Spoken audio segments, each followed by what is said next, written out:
கற்றல் நோக்கங்கள். நீங்கள் தெரிந்து கொள்ளப் போவது வெப்பநிலை அலகுகள் பற்றி அறிய மருத்துவ மற்றும் ஆய்வக வெப்பநிலைமானிகளுக்கு இடையிலான வேறுபாட்டை புரிந்து கொள்ள, நிஜ வாழ்க்கை எடுத்துக்காட்டுகளுடன் வெப்பநிலைமானியின் பயன்பாடுகளை பகுப்பாய்வு செய்ய. வணக்கம் மலர். உடம்புக்கு என்ன ஆச்சு? மருத்துவமனைக்கு வந்திருக்க? வணக்கம் டாக்டர்.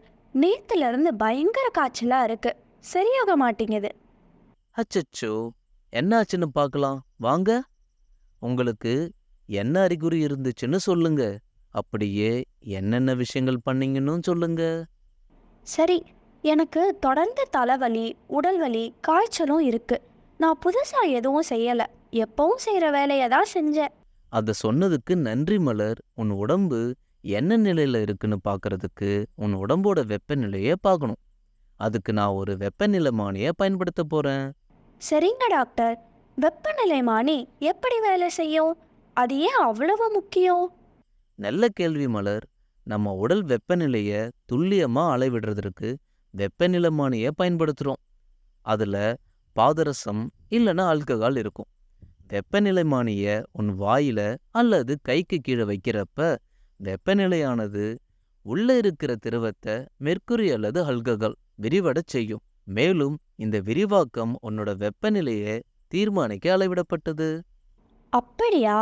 ஆனா வெப்பநிலைமானில பாதரசம் இல்ல ஆல்கஹால் ஏன் பயன்படுத்துறாங்க?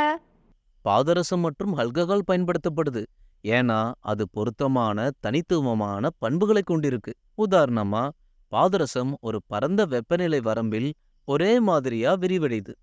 மேலும் வெப்பநிலைமானில பார்ப்பது ஈஸி. ஆல்கஹால் வெப்பநிலைமானிகள் சுற்றுச்சூழலுக்கு பாதுகாப்பானது மற்றும் அதுல வண்ண ஆல்கஹாலும் இருக்கு.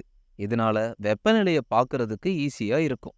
இரண்டு வகையும் துல்லியமானது மற்றும் நம்பகமானது. அதை எனக்கு புரிய வச்சதுக்கு நன்றி டாக்டர்.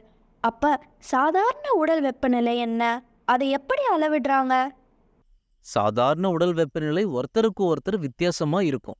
ஆனா பொதுவா 98.6 டிகிரி ஃபாரன்ஹீட் 37 டிகிரி செல்சியஸ் இருக்கும். இருந்தாலும் ஒருத்தரோட வயசு, செயல்பாட்டு நிலை மற்றும் அந்த நாள் நேரம் போன்ற விஷயங்களை பொறுத்து இது மாறுபடும். ஃபாரன்ஹீட் செல்சியஸ் போல கெல்வின் வெப்பநிலை என்று இன்னொரு அலகு உள்ளது. அது முக்கியமா அறிவியல் ஆராய்ச்சியில பயன்படுத்துறாங்க. சுவாரஸ்யமா இருக்கே. இந்த வெவ்வேறு வெப்பநிலை அலகுகள் ஒண்ணுக்கொன்று எப்படி தொடர்பு கொள்ளுது? அருமையான கேள்வி மலர். எளிய கணித சமன்பாடு மூலமா இந்த 3 வெப்பநிலை அளவுகளும் தொடர்பு கொள்ளும். செல்சியஸிலிருந்து கெல்வினுக்கு மாற்ற நீ இந்த வாய்ப்பாட்டை பயன்படுத்தலாம். இந்த விளக்கத்திற்கு நன்றி டாக்டர். என்னோட வெப்பநிலை என்ன? வா பார்க்கலாம். நான் இந்த வெப்பநிலைமானியை பயன்படுத்தி ஒரு நொடியில சரியான வெப்பநிலையை கண்டுபிடிக்கலாம். மலர், உன்னோட வெப்பநிலை 101.2 டிகிரி ஃபாரன்ஹீட். இது கொஞ்சம் அதிகம்தான். உனக்கு காய்ச்சல் இருக்கிறத உறுதியா சொல்லுது. இதை தெரியப்படுத்தினதுக்கு நன்றி டாக்டர். அடுத்து என்ன செய்யணும்? உன் அறிகுறிகள் மற்றும் அதிக வெப்பநிலையின் அடிப்படையில உனக்கு தொற்று இருக்கிறது போல தெரியுது.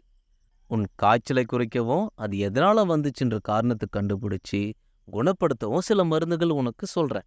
நீ நிறைய ரெஸ்ட் எடுக்கணும். நிறைய தண்ணீர் குடிச்சா சீக்கிரம் சரியாயிடும். நான் ஃபாலோ பண்றேன் டாக்டர். எனக்கு வெப்பநிலைமானி தொடர்பா வேற ஏதாவது தெரிஞ்சுக்கணும்னு ஆர்வமா இருக்கு. என் உடல் வெப்பநிலையை அளவிட ஒரு வெப்பநிலைமானி பயன்படுத்துவதா சொன்னீங்கல்ல. இந்த வெப்பமானி ஆய்வகங்கள்ல பயன்படுத்தப்படுற வெப்பமானியிலிருந்து வேறுபடுதா? இது ஒரு நல்ல கேள்வி மலர். ஆமா, உன் உடல் வெப்பநிலையை அளவிட நான் பயன்படுத்திய வெப்பநிலைமானி மருத்துவ வெப்பமானி என்று அழைக்கப்படுது. மேலும் இது குறிப்பா மனித உடல் வெப்பநிலை அளவிட வடிவமைக்கப்பட்டுள்ளது. இது கையடக்கமானது, பயன்படுத்த எளிதா இருக்கும் மற்றும் துல்லியமான அளவுகளை வழங்கும். ஆய்வக வெப்பமானிகள் பற்றி என்ன? அவை எவ்வாறு வேறுபடுகின்றன? ஆய்வக வெப்பநிலைமானின்னு இன்னொரு பக்கம் அறிவியல் ஆராய்ச்சி, சோதனைகள் மற்றும் தொழில்துறை செயல்முறைகள்ல பயன்படுத்தப்படுது. இது மிகவும் பரந்த வெப்பநிலை வரம்பை கொண்டுள்ளது மற்றும் பெரும்பாலும் இது சிறப்பு வாய்ந்தது.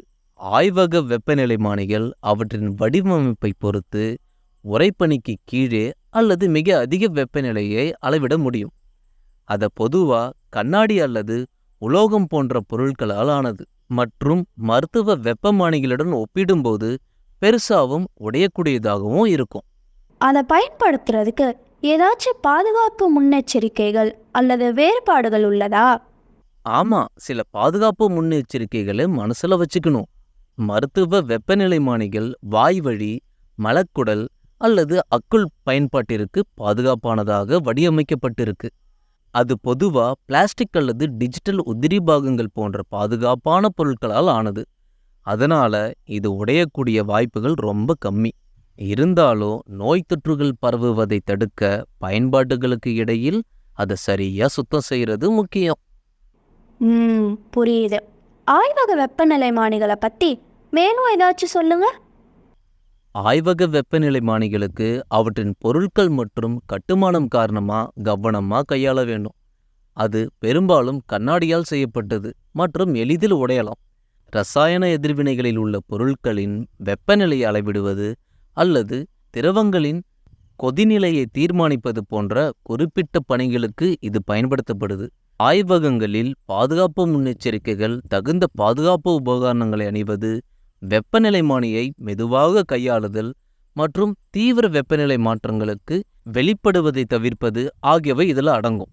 உங்க உதவிக்கும் விரிவான விளக்கத்திற்கும் நன்றி டாக்டர்.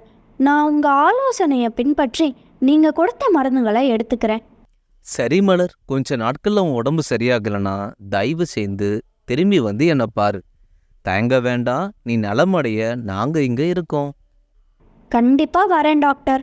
உங்க கவனிப்புக்கும் வழிகாட்டுதலுக்கும் நன்றி. மறுபரிசீலனை. நீங்கள் அறிந்து கொண்டது: ஆய்வக வெப்பமானிகள் அறிவியல் ஆராய்ச்சிக்காக பள்ளி மற்றும் பிற ஆய்வகங்களில் வெப்பநிலையை அளவிட பயன்படுத்தப்படுகிறது. வெப்பமானிகள் வெப்பநிலையை துல்லியமாகவும் அளவாகவும் அளவிட பயன்படுத்துகிறது. நிஜ உலக பயன்பாடுகளுக்கான எடுத்துக்காட்டுகளை பயன்படுத்துதல்.